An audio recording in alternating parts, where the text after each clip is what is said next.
চলছে তীব্র তাপপ্রবাহ, তপ্ত রোদে পুড়ছে সারা দেশ।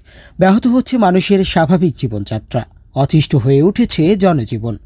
দীর্ঘদিন বৃষ্টি না হওয়ায় ফসল নিয়ে বিপাকে পড়েছে কৃষকেরাও। আর এই তীব্র তাপপ্রবাহ থেকে মুক্তি পেতে ও মহান আল্লাহর পক্ষ থেকে রহমতের বৃষ্টি কামনায় ইসলামী বিশ্ববিদ্যালয়ে সালাতুল ইস্তিসকার নামাজ অনুষ্ঠিত হয়েছে।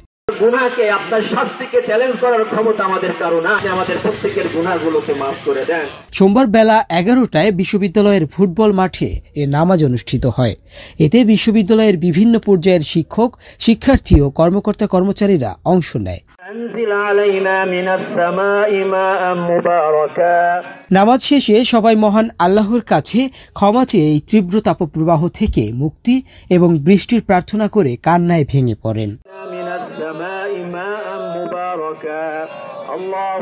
নামাজ ও মোনাজাত পরিচালনা করেন বিশ্ববিদ্যালয়ের কেন্দ্রীয় মসজিদের পেশ ইমাম আশরাফ উদ্দিন খান। এই আয়োজনের সার্বিক ব্যবস্থাপনায় ছিলেন বিশ্ববিদ্যালয়ের থিওলজি অ্যান্ড ইসলামিক স্টাডিজ অনুষদের ডিন অধ্যাপক ডক্টর আবম সিদ্দিকুর রহমান আশরাফি। আমরা সম্মুখীন হয়েছি।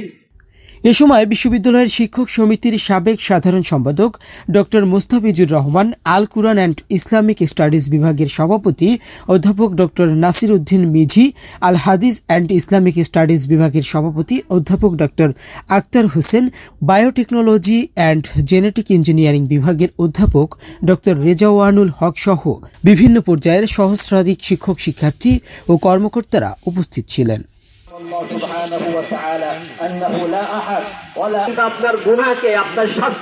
Muntasir Tashrif, news desk, Moon Times news.